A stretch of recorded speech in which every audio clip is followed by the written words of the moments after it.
7BM3, another little video to help you with this week's maths. I've sent you a times tables pack. You can use this pack or you can still use the pack that I sent you before the Easter holiday, but we really need to focus on nailing our times tables. We'll also in this video give you a little look at the Blomley kittens and we'll have a look at how they're doing on a graph. So are you ready for some times tables challenges? So here we have a little introduction into some of the activities for your times table. So take a look at this one.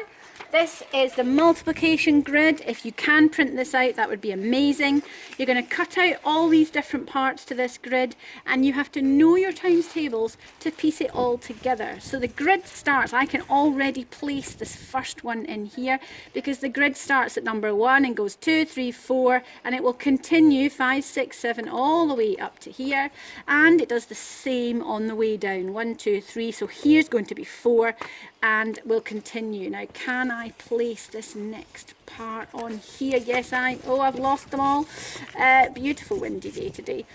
We've got this one in here. That one goes and slots into there. Now, I can check it because I can have a look. So 4, if I start on this side, 4 times 3 should meet at 12, and I know that's correct. I can try another one. 3 times 3 is 9. So can you complete, thank you beautiful assistant, can you complete the rest of this grid?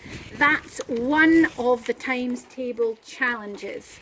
Another one of the challenges is the alien challenge. So here we have this one.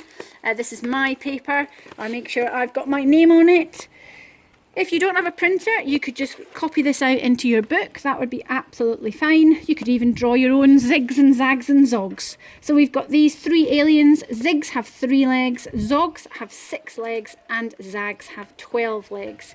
Now this is you working logically, and it's about finding all possibilities. So this task is trying to understand that sometimes there's not just one answer. There are many possible answers.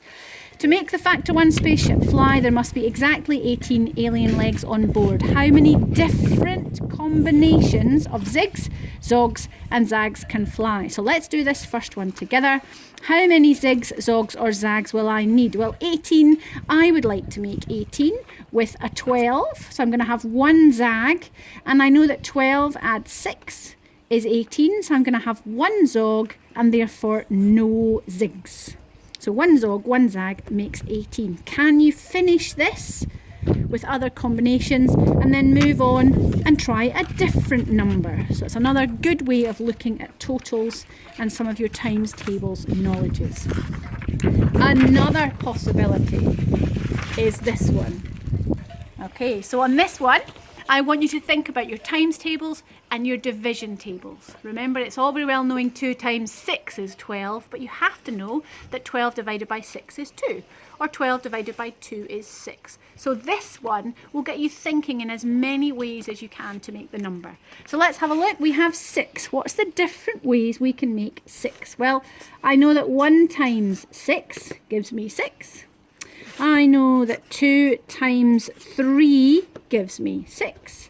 And I also know that 3 times 2 gives me 6. Now, let's move on. There's nothing else there, I don't think. What can we go to? We could go to 12 divided by 2. That gives me 6. I've got 18 divided by 3. That gives me 6. What else can you do? Oh, I know that 60 divided by 10 gives me 6. There are many more possibilities. Can you think of as many options and possibilities to make 6 as you can? The credits are great, aren't they? The signs. Now I want you to think about this as a competition with the people you live with. So you're going to pick a number. I've got 12. You're going to get someone else that you live with also to have on a piece of paper 12. You're going to set a timer, maybe a minute, and you're going to see who can get the most multiplication and division facts for that number in the time you've decided. Okay, so the competition is on. You can use any of these numbers. These are good numbers to start off with in your competition. You could start off with 5, 30, 15, 12, any of these. The competition is on 7BM3. Let me know who wins in your house. House points coming to those who can let me know how you're doing. Good luck. So our kittens were born 24 days ago. Our little girl cat had 3 little fluff balls. And since then, apart from day 1, the day they were born, we have been measuring their mass. So take a look. Let's measure a little kitty. So here we've named these little things white chin, white cheek, and black and white. So let's weigh little white cheek, white cheek. In we go. Little white cheek gets monitored into the baking bowl. And let's have a look. So 460 grams. So in here we have white cheek, and I've been tracking this, 460 grams. Now on here, this is our graph. So we've been plotting the graph so that we can track their mass as they grow up. So let's plot little white cheek. Today is 460. So if we look along, this is number of days along the bottom, and this is their mass in grams up the side. So if I go to day 20, 21, 22, 23, day 24, I'm going to plot the data here. And I've got to get the right colour of pen. White cheek is red pen I've chosen for my graph. So up day 24, if I go here, each little box at the side represents 20 grams. So I'm now going to make sure I'm at 420, 40, 60. Here we have. Wow, well done, little white cheek. We've got the other 2 to measure to make sure they are doing as well as their little brother or sister. We have no idea if they're girls or boys just yet. So that is the Blomley kitten graph. So it's goodbye from me and goodbye from these 3 little fluff balls.